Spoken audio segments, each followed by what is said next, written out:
Hey, listen, I wanted to share something with you that I've been thinking about.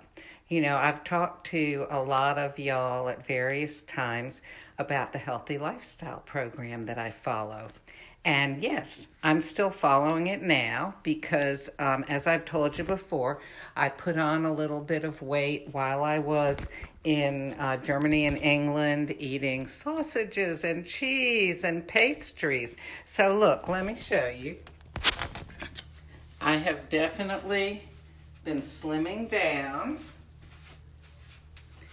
But what's even more important to me is that I'm really feeling good. There's a certain point for me where, like, if my stomach gets too big or my thighs, that I feel, I don't know, I feel unbalanced, kind of. I just don't feel right somehow. And for many, many years, I was just accustomed to that. I didn't know it was possible to feel differently. But the little bit of weight that I had gained put me over that point. The waist of my jeans was a little tight. I didn't feel optimal. But now that I'm slowly taking off the weight using the same healthy lifestyle program that I coach people in, I'm feeling much better. And, I want to remind you, it's not a diet. There's an eating plan that can be used for taking off weight or for just maintaining your health. There's actually even one for gaining weight. But that's just 25% of the program. There's three other parts to it. You get a health coach, me, and you have a healthy community online on Facebook that is available 24/7. And you have all kinds of webinars and a wonderful life book and textbook to use to help you, all kinds of educational tools. But it's not like learning a bunch of facts. It's learning how to change your habits one little step at a time, to get you into a better state of health, because it doesn't just involve what you eat, does it? I mean, think about it. Your sleep, whether you're drinking enough water, your activity, whether it's just activity, around the house or work or wherever you go, or going to a gym or something like that, just all kinds of activity. And something to me that's been super important is mental health. A lot of things that I've struggled with in my life really have been at the level of how I see things, how I think about things, how I deal with things. And an example is I have tended to be an anxious person in my life. Gee, I wasn't going to share about this, but since it popped up, I'll go ahead and share. My mother was one of these people who was super anxious, but she would always say, "No, I'm not nervous. I'm not a nervous person." But she would exhibit, all of these characteristics of a nervous person.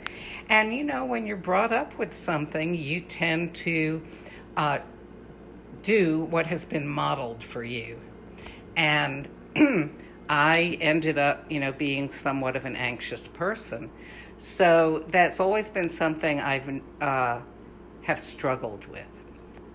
Well, this program has actually, in helping me to become an all-around healthier person, has taught me how to deal with so many areas that for me were areas of anxiety.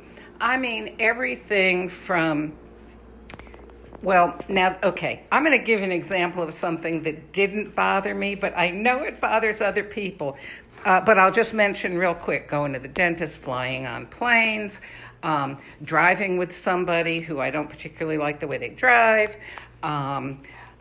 going to a doctor's appointment, not knowing what's going to happen. Okay, those were all some things that I dealt with, okay? But something that was not a problem for me, but I know has been a problem for other people, has been, sometimes you're at home alone at night and you hear a noise, okay? And here I'm going to go in the bathroom where there's no windows. Okay, you're home alone at night.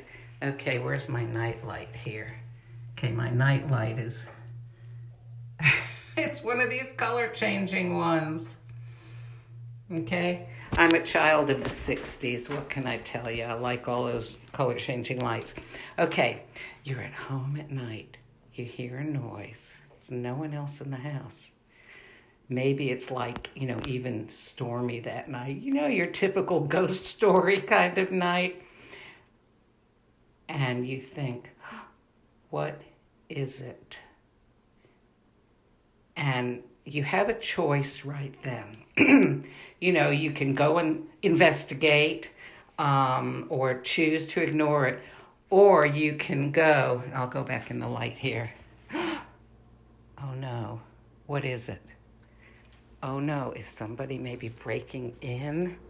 Oh gosh, I read about some robberies in a neighborhood near, you can just get yourself all whipped up and into a state. And what happens is it's like it snowballs. Have you ever rolled a snowball down a snowy hill and it picks up more and more snow and gets bigger and bigger and bigger? Well, this is what can happen when you let your emotions run away with you. Well, to be brief, one of the things that I've learned on this program is if my emotions are taking me someplace that I don't want to go, I can stop. How can I do that? Well, one of the ways I can do it is by saying, stop. Okay? I can change my position. I can stop and take a few deep breaths. Why does this work? Because when your emotions are running away with you, that's happening in a part of your brain that controls emotions and habits and things like that.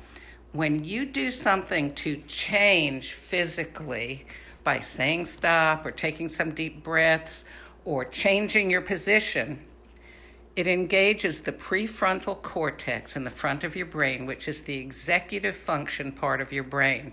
And it allows you to go, wait a minute. And then you have some time where you can make a choice. You can go, oh, wait. I am letting my emotions run away with me here. I need to stop this and deal with this in a reasonable, practical way. One of the ways this is useful, by the way, if you have problems with eating, getting on like binges or thinking, I would love that. I'm, going to go out and get whatever. Of course, these days you may not just go out and get whatever, but I don't know, with drive-through being more popular now, maybe you might. But look, stop and think, is eating this going to get me closer to the kind of goals that I want? Or is it going to, like in my case, is it going to put me past that point in my waistband where I'm not going to be comfortable physically? So, physical comfort has a lot to do with mental comfort too. And this is absolutely true, okay? There is an epidemic of obesity in the United States, all right?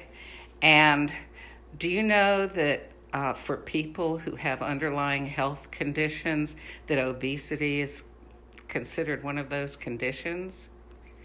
Yeah. Well, you know what? What are you doing during this time? Maybe it's a good time to start a healthy lifestyle plan. So anyway, I just kind of wanted to share some thoughts about that because a lot of people have said, well, not right now. I've had people give me reasons like, oh, it's football season and our TV went out, so we need to get a new TV. Or, well, no, because we really need to go on vacation. And, you know what? Maybe this is a time to rethink your life and make some changes for the positive that you have been distracted from doing or putting off for other reasons. So listen, I'm thinking about how it's really important to me to feel comfortable, not just in my clothes, but in my own skin, which includes, how I think, not just my physicality. And I'm a health coach. If you would like help with that, get in touch with me, okay? We'll do we'll chat a little bit and see what your goals are and see if I can help you with it, okay? I just wanted to get on and share that with you because it's really, golly, now more than ever, it's so important to look after your health. God bless you. Have a good day. Make good choices. Remember, stop, challenge, think about it, and choose. Oh, and if you'd like a free ebook about Stop, Challenge, Choose, just get in touch with me or drop me a comment and ask for it, and I'll send it to you.